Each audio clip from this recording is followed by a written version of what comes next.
Today I'm multitasking and playing two roles. So it's just taking 30 seconds more. Sure. Yeah. Today I'm multitasking and playing two roles.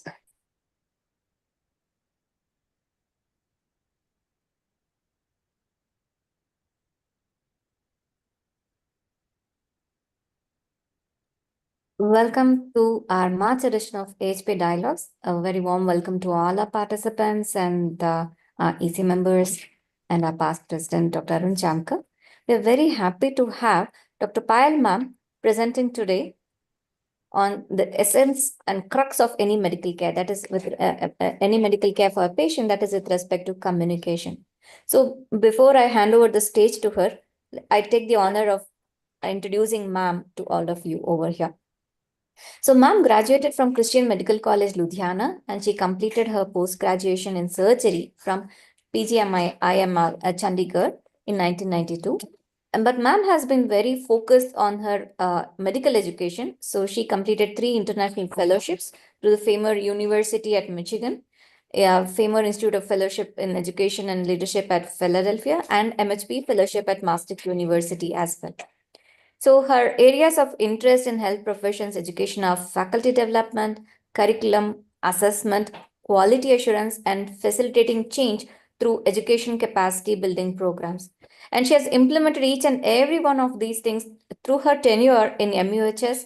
She has been long associated with MUHS since 2007 to 2019 and is currently working there as a chair professor, the chair of excellence in medical education, where she's working on development of curriculum for new programs, curricular revisions, e-learning, and guiding the implementation of NEP 2020. She's also working on MUHS Degree Plus program, which is a skill development program for interns, with the conversion of all MUHS fellowships in curricula into competency-based and credit-based programs, and also an elective on modern medicine for BHMS for the NCH. I would say that she is one of the pioneers where she brought in health professions education, not just for MBBS people, allopathy education, but also for all other health related sciences. So between the period 2019 to 22, she was a director, University Center for Faculty Development at D.Y. Patil Vidyapeeth. I'm very happy to say that she is a member of the Institute Body of AIMS and also the chairperson standing academic committee at AIMS Deoghar. Ma'am has worked on the Vision Document 2015 for the Medical Council of India, which is now being currently implemented. And I'm very happy to say that she is the president of AHP, and we're looking forward to hearing more about your session, ma'am. Over to you now. Thank you so much, Jyotsna, for the introduction. A very good evening to you and everyone present here. I really thought what would be good to share, in this AHP dialogues. And I felt that it's a very simple thing, like, a doctor-patient or a clinician-patient interaction. But, and we've been doing ATCOM for quite a while now, in medicine at least. In nursing, I know we have a very good, education is an entire subject. All the other streams, the allied stream, dentistry, etc., have also begun their own faculty development programs. But I think there were certain unique aspects or certain aspects which we learned in ATCOM, and our journey is more with ATCOM because it's part of the medical and I'm from the same stream. How to go about some of those things was a challenge. That is what we understood during our interaction with the faculty in the, as convener in the workshops, the CISP and the ATCOM sessions, those were happening as to, we say empathy, but how do we do it? The other aspect was that there is a lot of literature now on history taking, which we sort of have maybe missed or not widely enough disseminated. What we call as history taking is now known elsewhere as medical interviewing. But apart from the terminology, there are several nuances from there, which we should be kind of trying to make ourselves aware about and trying to adopt. Those will help us to implement the goals that we have set for ourselves through ATCOM also in a better way. So with that intent, I thought I chose this topic, and we've been doing this, we've been using this three-function approach as part of our faculty development program in communication skills at MUHS. And that is something I thought would be, the model of the three-function approach would be interesting to share. And that is something which I learned during my fellowships, and it is practiced in many schools in across the world. And of course, there'll be references which I will share with you at the end, which will tell us that those of us who might want to follow this, these are the resources to go about it. So I will just enlarge my. Is my screen visible already? Yes, ma'am. Yeah. Okay. So, is it full screen now? Yes. Yeah, okay, thank you. So thank you so much, Jyotsna. So the session I thought was a nice way to define it, or sort of give a title to it, would be to call it Deconstructing the Effective Clinician-Patient Interaction to Teach Communication Skills for Better Patient Outcomes. So, as we all know, communication skills have a central role in clinical practice and have been part of the medical curriculum in many countries for over 2 decades. I just mentioned that we have ATCOM in India through the CBME, and it has been around since 2018. This curriculum has helped us to initiate communication skills teaching in a formal way and to appreciate its importance in the medical and healthcare practice. So I've just enlisted the competencies that we have. And we actually need to, our undergraduates are in nose house status, but we need to take them to the does status. So that internship is a good opportunity to do that.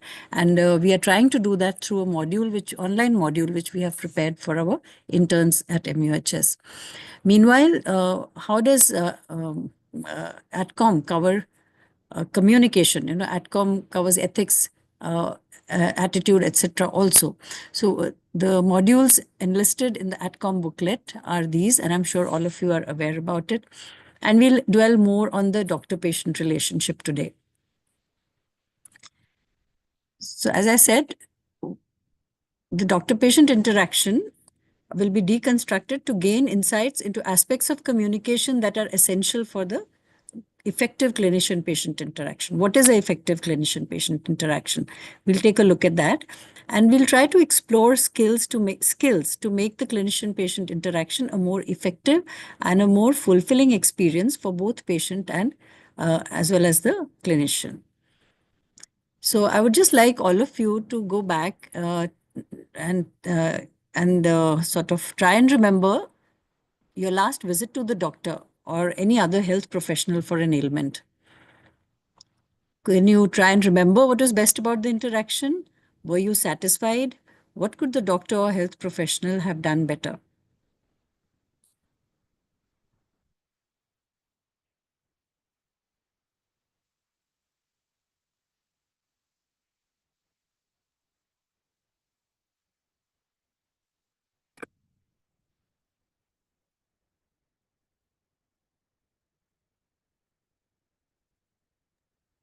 Do you want me to read out the chat, ma'am?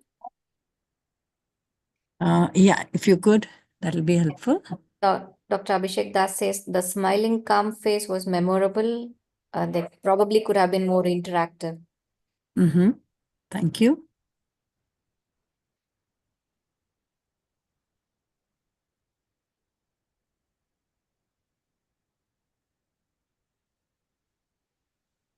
Being more assertive in feedback. More assertive and feedback. Okay. Handling the patient in a simple way. Okay, that is the best thing about the interaction. I think so.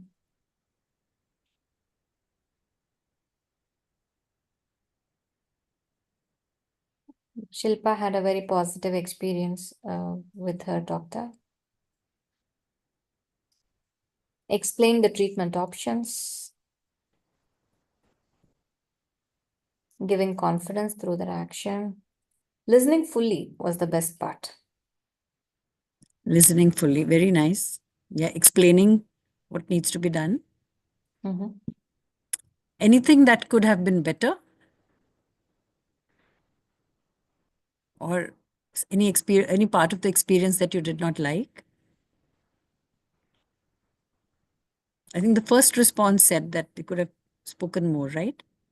Yeah, personally speaking, I feel when they value what we are saying, they don't disregard, Mm-hmm. humanizing the patient rather than treating them as an object and, yeah, 5 minutes for you, 5 minutes for you. But then actually listening in makes it better. Right. Okay, so thank you all for sharing. We'll move on from here. Uh, yeah. So let's see what patients expect of a health professional. They expect a health professional to be knowledgeable and confident. Knowledge is the first thing. I mean, we want to go to a good doctor who knows his stuff, his or her stuff. They should listen to everything I have to say about my problem. We just heard that from the participants. Understand my emotions. What happens, supposing I have a pain, whatever happens to me that makes me decide to go to a doctor. What are the first reactions? I'm anxious, I'm worried. So there are emotions. The moment, you are something different from normal, some kind of emotional stirring up happens. I'm sure you all agree to that. Then using simple language, explain clearly. I think somebody's had a good experience that way. We want to know what is wrong with us or how serious the matter is. We don't want the treating physician or clinician to be hiding from us what is happening. And then guide properly on what should be done. All of us have the experience of not properly being explained prescriptions many times. Handwritings can be a problem. Then be gentle and reassuring. And most importantly, most of them have very busy OPDs, so we would like them to give us full attention and enough time. I hope all of you will agree with this. So we all communicate, with colleagues, with everyone, day in and day out. We can also communicate with patients. But as health professionals, why do we need to study communication skills separately? One, it helps us once we understand all these nuances of communication, it will contribute to improving the diagnostic accuracy.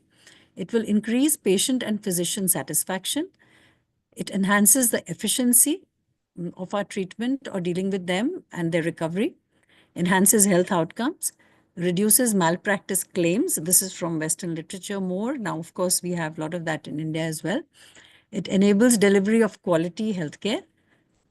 And that's it. So with all these benefits, it is worthwhile to reflect and see how we are communicating currently and how this new information that we are going to go through now can help us to include something new in our practice of communicating with our patients.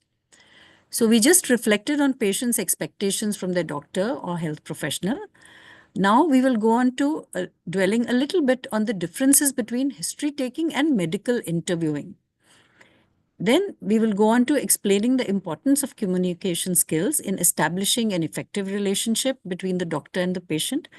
It's a relationship because usually the patient will come back to us, and then we want the continuity of care till the person is completely recovered, isn't it?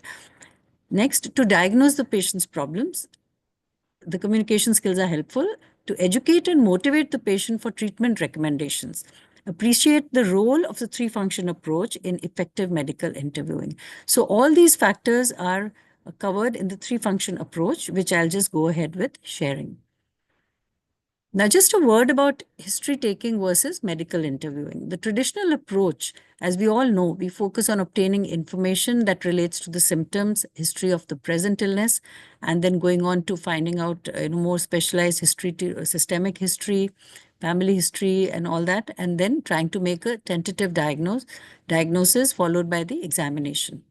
So in this traditional way, what was missing was how to get the information. It was expected that we would just learn all those things by observing our seniors or whichever unit we were posted in, and by watching others take history, how they address the patient's emotional needs, and how to ensure that patients follow the necessary steps to recover completely. So we have never learned that kind of counseling or been specifically told that you observe this and this is how you're supposed to do it, not as part of our undergraduate curriculum. It might happen during internship or during residency. And it was assumed that interpersonal skills are naturally present in all of us or can be learned by observation. So, in the new approach, research evidence has revealed that all aspects of interpersonal communication may not be present in every individual. There may not many things which are necessary for effective interaction. Everyone may not have all of those. Some individual may have something else, and another may have some of the other skills. But these can be learned and also can be taught. So the renewed approach shows more effective and efficient ways to interaction between the doctor and the patient.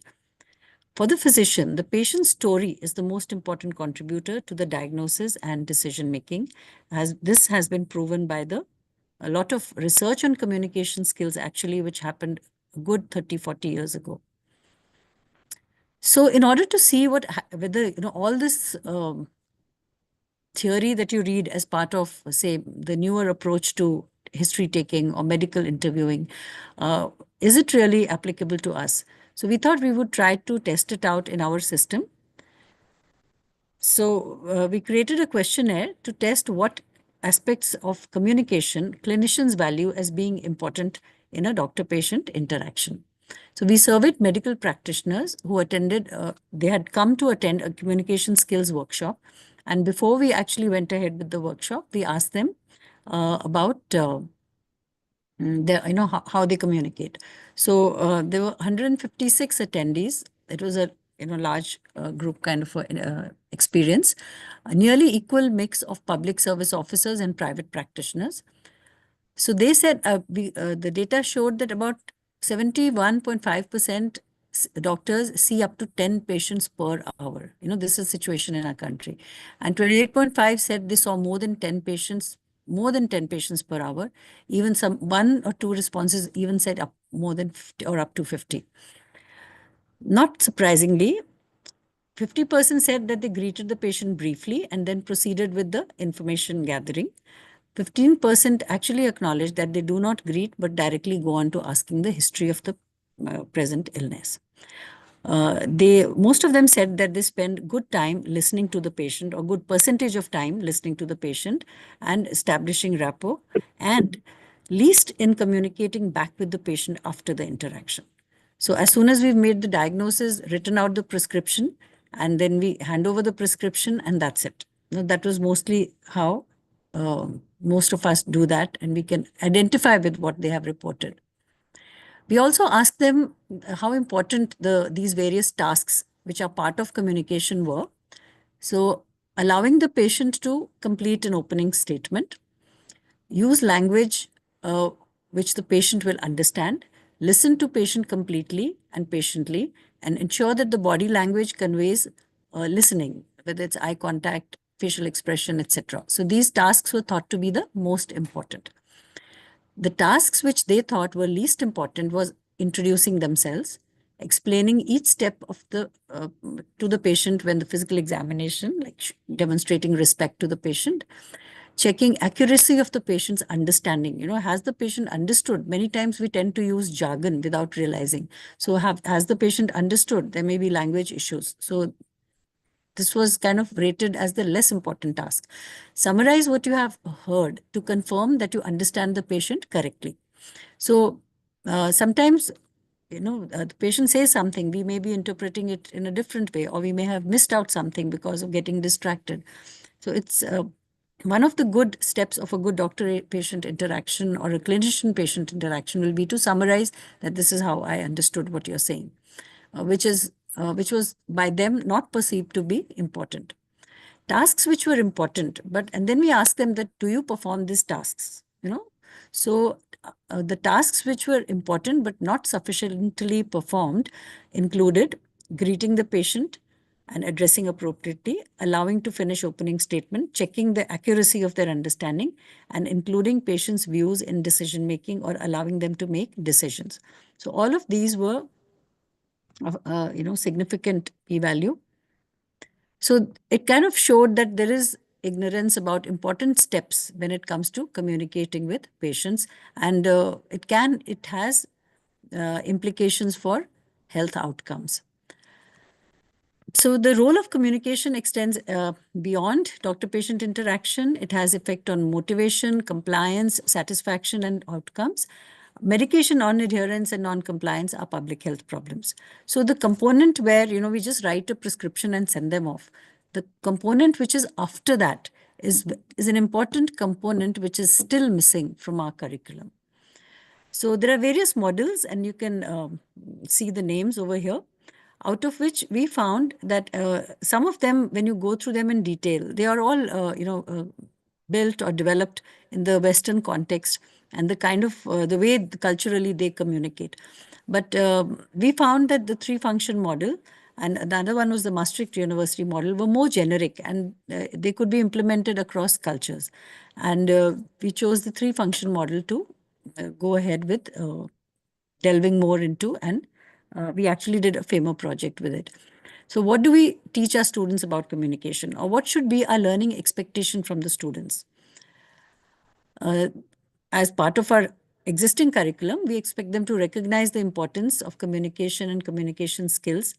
We expect them to learn about communications and ways of communicating effectively and apply all of that in the professional sphere.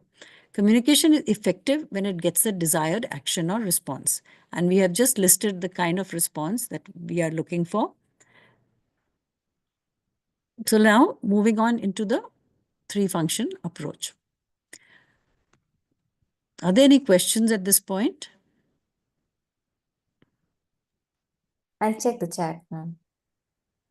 Okay. None so far. Okay. No hands as well.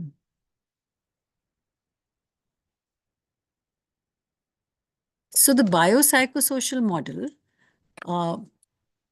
has been the basis or the theoretical basis of the three-function approach. I'll not go into details of that now, but the main emphasis is to also include, or what should I say, to focus on the psychological and emotional and relational aspects of communicating with patients. So building the relationship has a lot of importance as part of this model, because it gives the patient, it soothes the patient, gives them emotional support, and that contributes to their alleviating their pain and also to the healing process. It also enables us to assess the patient's problem in a more effective and efficient way, and making the information obtained more accurate. Finally, it helps us to manage the patient's problems. While managing, many times there are situations where you need to explain, educate, negotiate, and motivate the patient.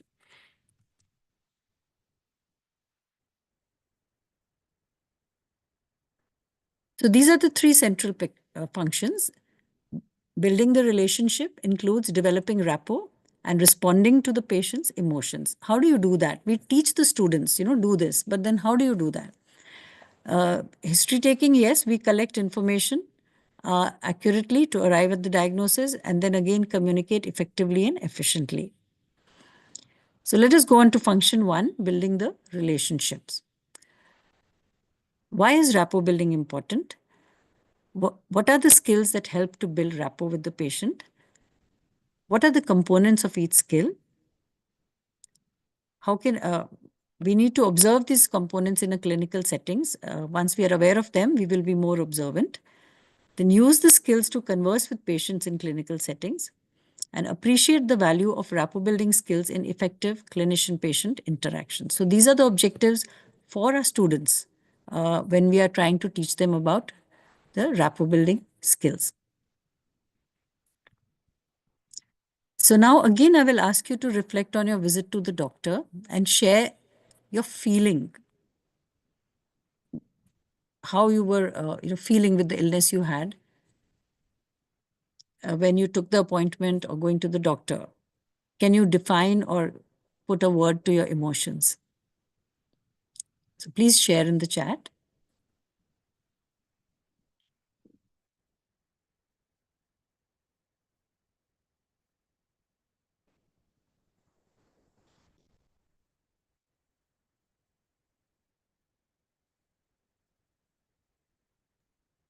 Anxious, apprehensive. Yeah. Full of, Anxiety, apprehension, full of queries, want my appointment to be done, yeah. anxious. Yeah, so I think anxiety and some of you may write, we can wait, but fear of what is wrong with me, So there are a lot of emotions. And yes,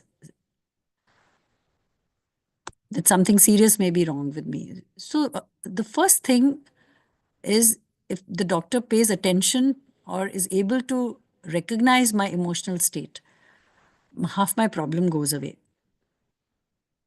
So that's the secret of those GPs, who have the queue of 50 patients in 1 hour. So yes, usually it is worry, anxiety, distress, and fear. All of you all have mentioned these things. So patients want and need their doctors to understand their emotional state and be reassuring and supportive. When so, patients are more satisfied and will be more likely to follow the advice and adhere to the treatment. Clinicians who use the skill set cope with emotionally troubling situations better and find the clinical practice also more satisfying. Therefore, building the relationship is an important skill to be learned and mastered.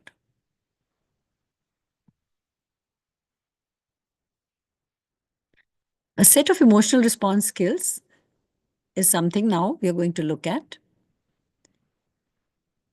The onset of an illness is a disruption in the life of the patient. It evokes an emotional response, which we just saw can range from worry to even panic.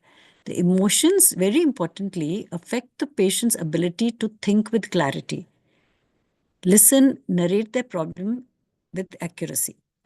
So when I'm giving a history and I'm in an anxious state or I'm worried about so many things, I've left children at home and rushed to the doctor in an emergency situation.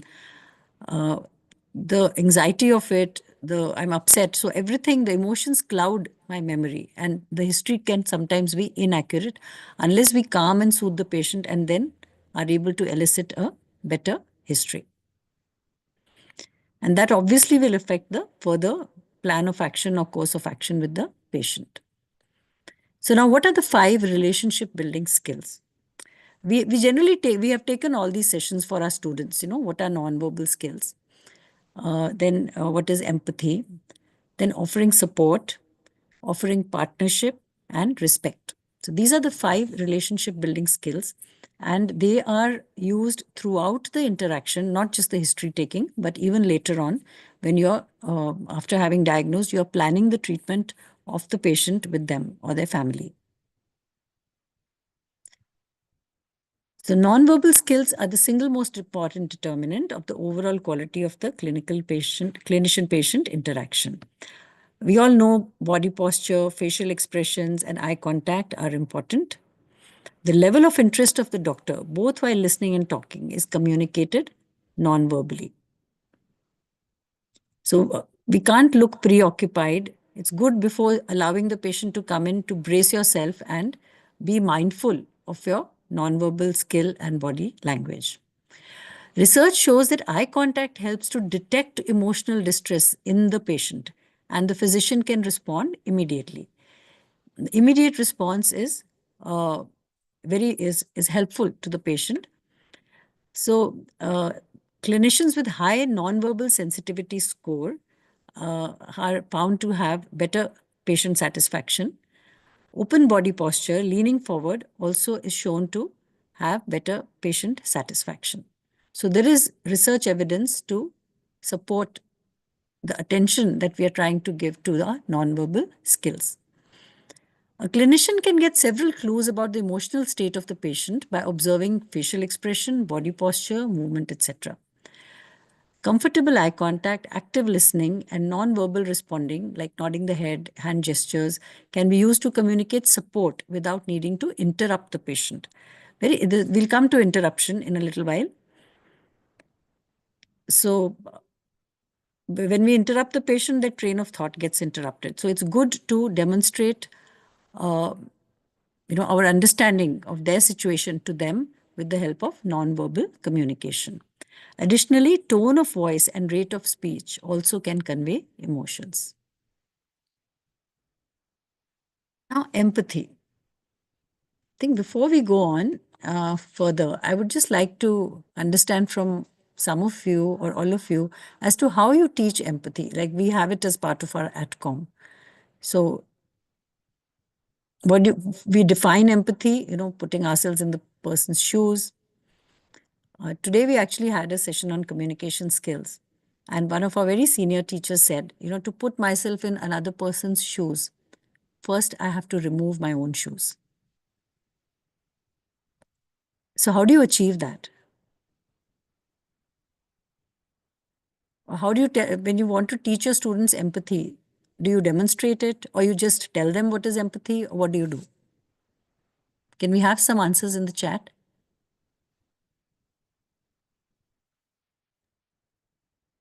Role play. Okay. So in a role play, what does the physician say to demonstrate their empathy?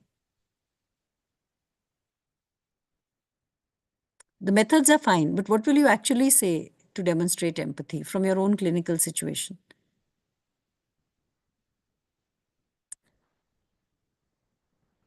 I agree, absolutely, perfect. I understand your emotion. Okay, I am with you. Nice.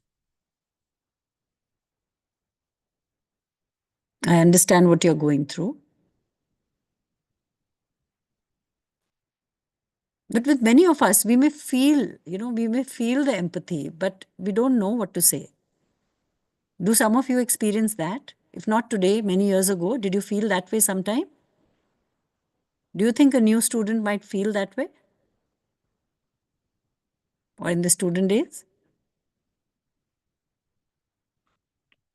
Right. So, as part of our teaching, it's very important to actually give them some sentences. Of course, we can demonstrate in role play. Give them a few sentences they can use in a variety of situations to actually demonstrate empathy, which then they can practice themselves in the role plays. So that is something which some of us may be doing, but yes, the examples which you have given are good, and we'll have a few. Of course, they're in English, so the more effective ones are within the local language or the language in which you're communicating with the patient. So empathy is defined as one person's appreciation, understanding, and acceptance. Very importantly, acceptance of somebody else's emotional situation. So we have to remove our shoes in order to get into their shoes. We don't judge them from our emotions. It's theirs, and we have to accept and understand them. Communicating this understanding comforts and soothes the patient. You've just given some very nice phrases, and there can be a lot more to convey that we understand their situation, to make them comforted and soothed. It leads to development of trust and builds the relationship. It's a crucial rapport building skill for the clinician to be able to communicate your empathy for the patient. So the physician accepts and describes the emotion felt by the patient. So first I have to acknowledge, you look sad right now. I can see this is upsetting you. That conveys that we are understanding their emotion. I know this is hard to talk about. Another cardinal rule is respond to the patient's feelings as soon as it appears. So that immediately soothes and immediately builds the trust and takes away so much of the anxiety. The way the person starts talking, the person starts telling you the history, the moment they are more calm. Avoiding may send a message that you are not interested. Or sometimes, if we may not find the right words, which may not be the words may not be adequate for the patient to feel better or to trust us. So I think just be. I would suggest having kind of spoken so much about this. When I learned this, I just became more observant. Okay, how do I do this? When I'm talking to a patient, that'll help us to get there or feel confident that what I'm doing is right and this is what I'm going to be teaching to the students. So when you learn something that you're doing well, you feel confident about it. And when you feel there is a scope to improve, obviously you will try to practice and implement that learning. So these are things we have to learn first and then teach our students. So, and this doesn't take time. The general impression is that, we don't have time. I have 10 patients to see. So that our emotions are actually affecting the way we are interacting with the patient. We are stressed out or we are overwhelmed, and that is impeding the way we are interacting. That is also something to be able to recognize and sort of calm ourselves down or take 4 deep breaths and say, okay, the time is between me and the patient. I have to put other thoughts away. So patient feels comfortable and is able to talk more and give you a much better history of their problem. That makes life easier for you. I already said this. We may feel empathy but not be able to express it. So sometimes nonverbal skills are helpful here. A sympathetic look or a gentle touch, whatever is culturally appropriate, of course. And as I said, it may come naturally to many, but not to all. The good news is that it can be learned and integrated into your natural style. So this was the first step. And now we come to the second step, that is legitimation or validation. Refers to the physicians. The first is acknowledging the reflection, means accepting the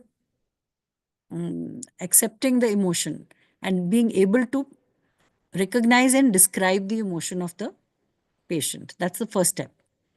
The second step is validation. That's, I think, some of the responses in the chat were refer to the physicians confirming that the emotion is understood and accepted. I can understand why you're upset. You look sad. I can understand why you're sad. Anyone who, I know this, you seem to be very upset. I know anyone would find this difficult. Your reactions are perfectly normal. So it's validation that, we say, no, you'll be fine. Don't be upset. We have to say being upset is okay. Your reactions are perfectly normal. If I were in your situation, I would also be equally upset. That is more, it's better to say rather than saying don't be upset. So if the person is anxious, this would make anyone feel anxious. So this is validation of their emotion. That is very important. I can understand why you're so angry. Validation makes the patient feel comfortable to talk more. Then next we come to supporting the patient. I think that was also mentioned in the chat. It's not open right now, but yes. Yeah, so Swapnil has written, faculty should be taught these to interact with students also. So that's why we have this session, and I hope it is being helpful. This is not easy learning for me also. Even we have learned this. We were not aware of these things, but over the years, we have kind of got more used to understanding these nuances of the emotional connect with the patient. I want to help in support is I want to help in any way I can. Anything else that you might want to suggest for help in your chat? Let me know what I can do to help. So in some way, we can support them. Partnership, let's work together in developing a treatment plan. We are all educated and, we are also health professionals ourselves, but go back to a situation when you are, unwell and you really don't know what to do. It's a lonely time. I mean, who will help me make the decision? Especially, as physicians, we are supposed to be knowing what decision to make. But if the person who is there in front of you, trying to understand your problem, offers support or partnership in finding, helping you find the way through it or navigate it together, again, that also is very comforting and soothing. It's helpful to us to make the right decision. After we've talked about your problems, perhaps together we can work out some solution. So kind of using the word together somewhere, or I will help you, I am with you. I think somebody wrote, Pramila probably wrote, I am with you. So all these will be helpful. And research shows that the patients prefer the doctor to be supporting, reassuring, and responding. Very important to show respect to the patient.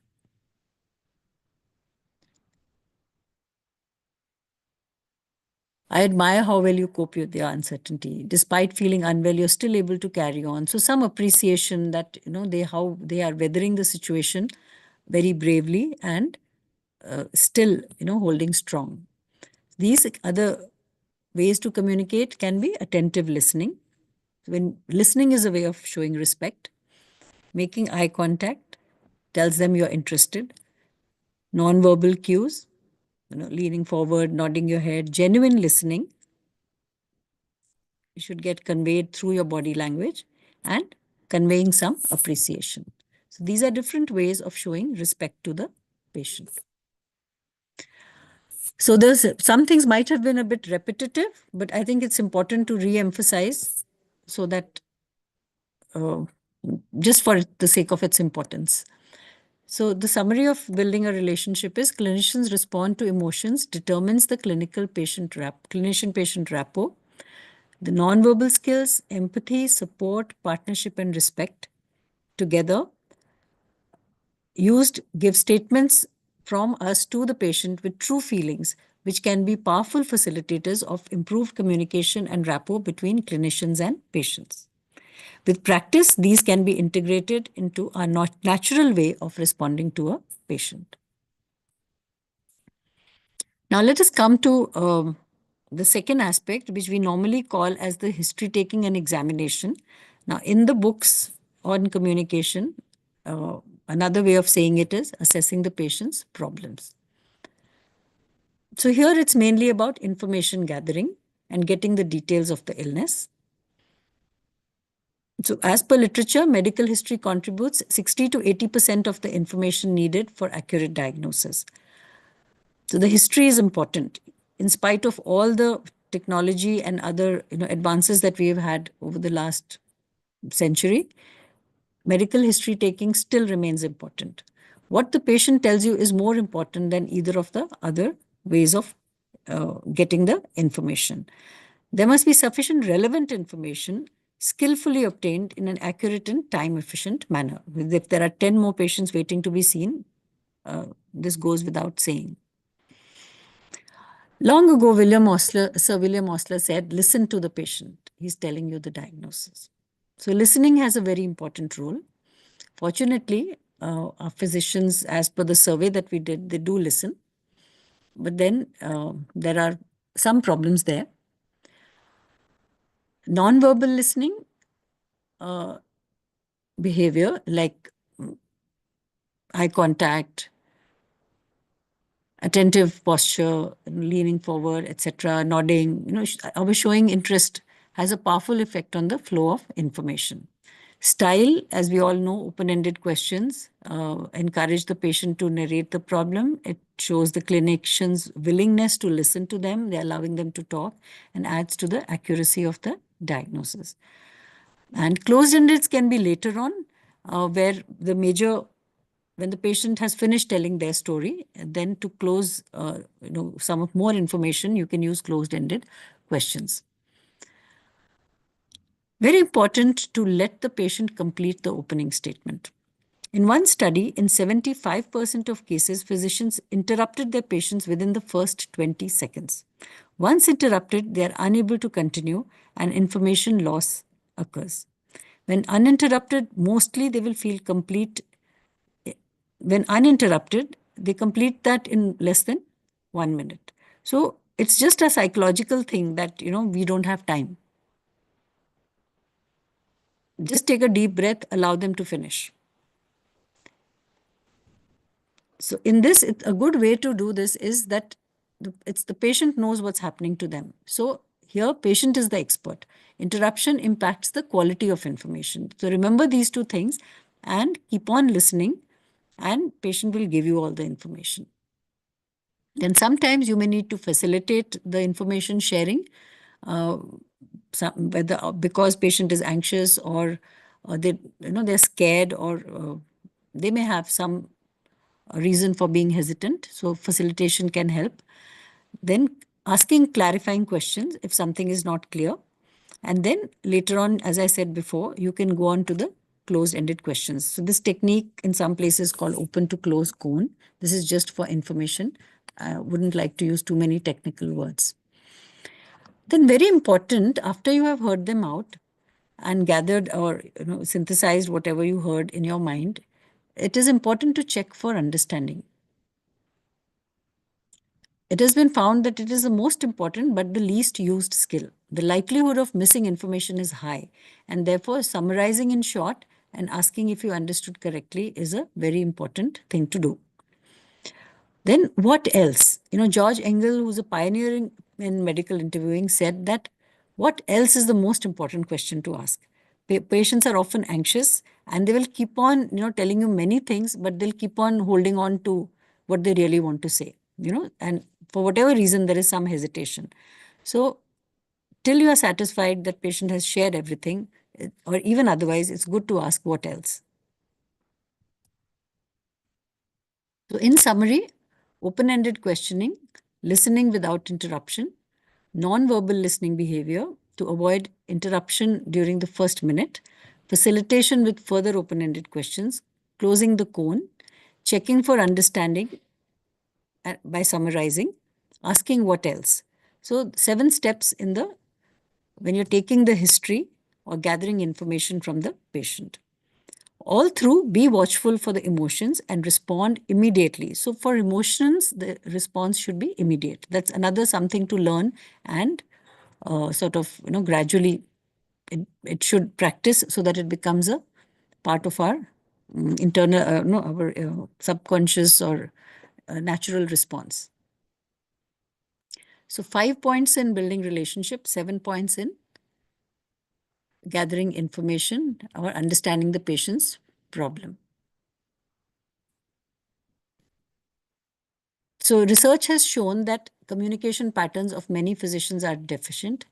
Ineffective history taking can lead to misinformation, incomplete information, and even missed diagnosis or misdiagnosis. And inadequate rapport building can affect the adequacy of information given by the patient. So gathering accurate data is the central task of patient assessment.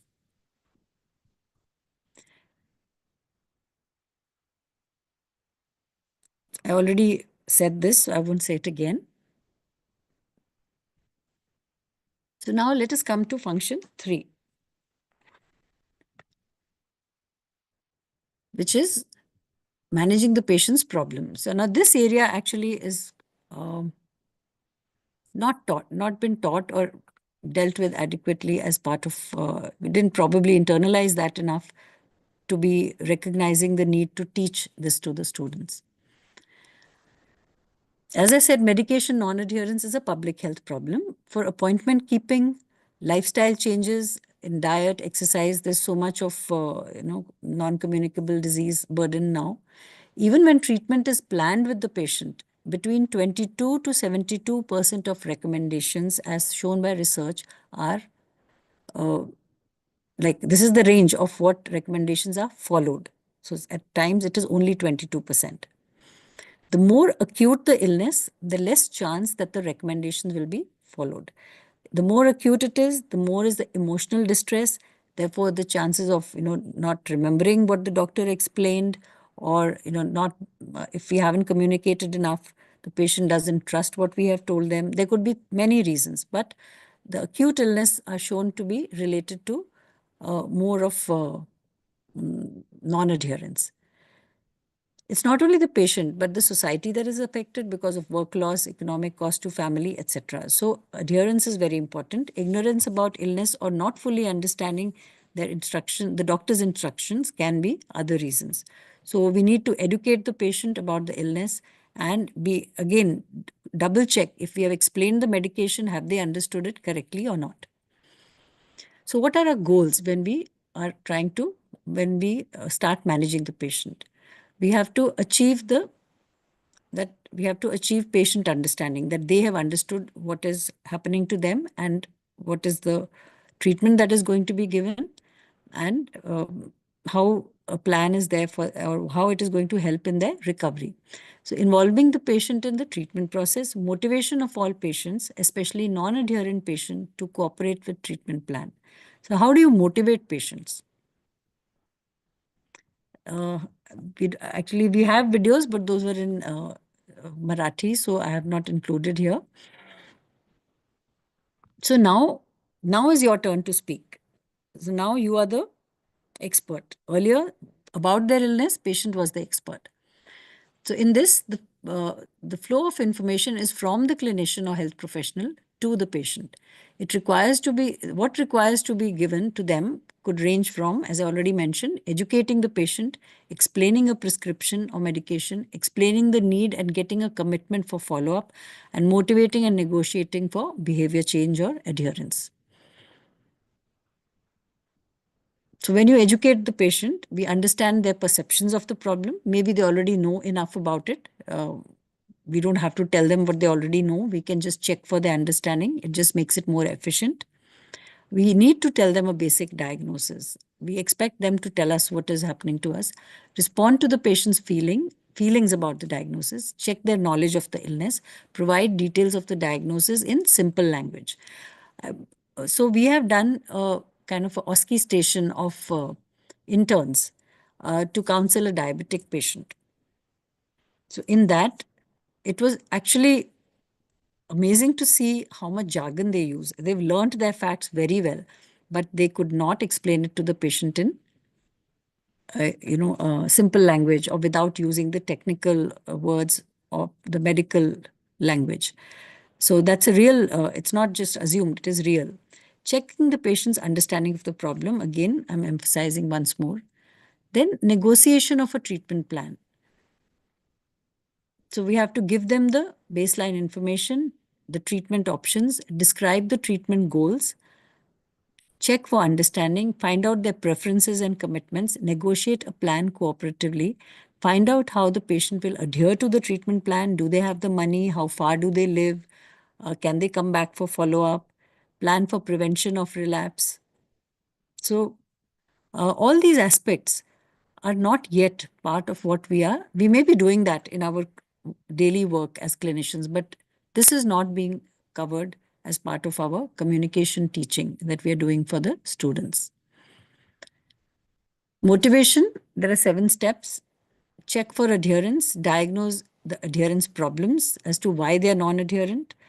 If I have a sedentary job, I'm sitting in an office from 8 in the morning to say 5 in the evening. I'm tired. I don't have time to go for a walk. I don't feel motivated. But it's good for me. So I know it's good for the patient. So how do I respond to patient's emotion? How do I offer support and partnership and respect? So that's where the knowledge of establishing the rapport comes in, getting more information from them. They will volunteer that information. Then we can contribute to help them develop a plan whereby they will feel more motivated and come up with a solution which they have decided so that they feel motivated and committed to follow it. Then we obtain a commitment from them about their adherence and follow-up, and as I said, keep on responding to the emotions throughout. So this video, this is just a picture. Counseling for starting weaning foods. This is one scenario. And as I said, another one where we have a patient wanting to undergo or needing to undergo lifestyle change. But both were in Marathi, so I haven't played them. Education, motivation, and negotiation. To what extent did the clinician apply the steps enlisted for education, motivation, or negotiation? What was done well and what could have been better? So this is what we ask them to do after we have shown them the video. Can you think of such situation from your current posting that require negotiation and motivation? Observe, practice, and use these skills at work. You can also rehearse them with colleagues to gain practice. So role play is a good way in our own respective uh, specialities. We can develop scenarios where education, negotiation, motivation, and adherence to prescription. These four skills can be taught very easily through our day-to-day situations. So just written them again to reinforce. So again, patient story is the most important contributor to the diagnosis and decision making. So how is this three-function approach better, or what additional does it have to offer? In the traditional approach, as we saw before, what is missing is how to get the information. And the three-function approach focuses on building a rapport, addresses the emotional needs of the patient, involves nonverbal communication skills, listening skills, clinicians' respect and support for the patient in adherence to the treatment plan. So all this will definitely lead to better patient outcomes. There is research to show in the Western or other places where the model has been followed. Improves compliance, patients cope better with the illness and related problems, improves patient satisfaction and clinician satisfaction as well, leading to better outcomes. The traditional approach assumes that these skills are naturally present. Here we have deconstructed the communication to its various aspects, and all of these so we can look at this list and see, okay, these are the things I am doing, and these are the things which I was not doing enough, and now I can do them. So this deconstruction makes that possible for us, and we can be better role models for our students, and then we can go on to teaching the same steps to our students, and these can be learned with practice and also taught. This model is introduced to the schools where it is used actually in the first year itself, where they use standardized patients or in early clinical exposure. So the learning about clinician-patient interaction, the theory of it, is the first step that students do, and it's a 300-page book which I have kind of summarized, which is it's a textbook as part of their course.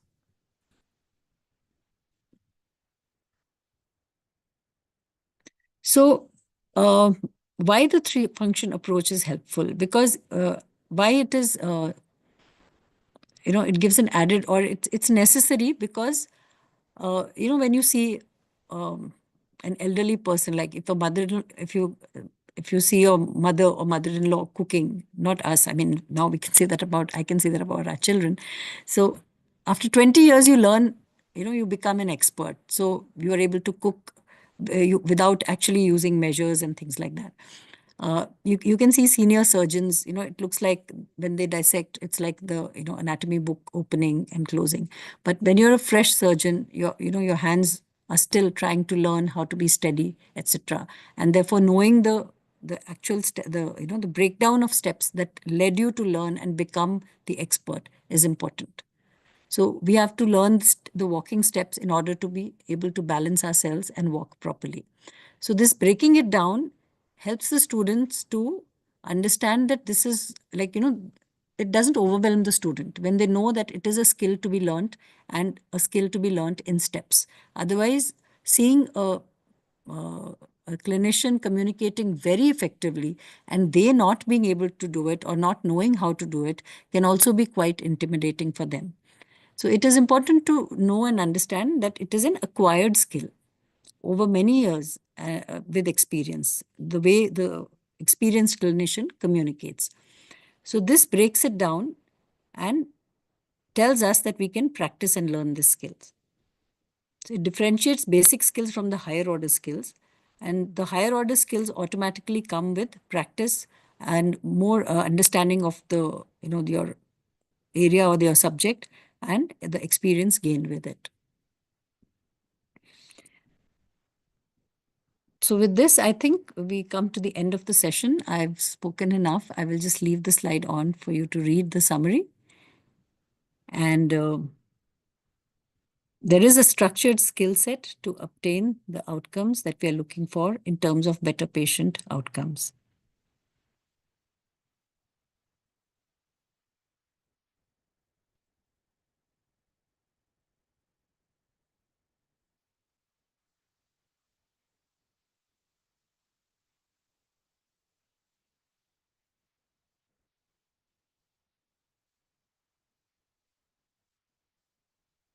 These are the various teaching learning methods. Some of you all have mentioned in the chat. So, but what exactly to say is something to be explored and discussed among ourselves as to, like what is the right way to demonstrate empathy. Somebody did this, or analyzing some recorded conversations or role plays to see what when we are teaching, we should be teaching right. So what is right and what is not is something we need to figure out for ourselves as well.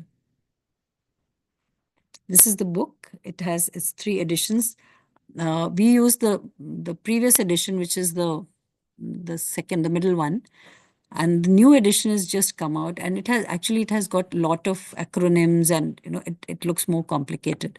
The simple model to help us understand the role of emotions and the importance of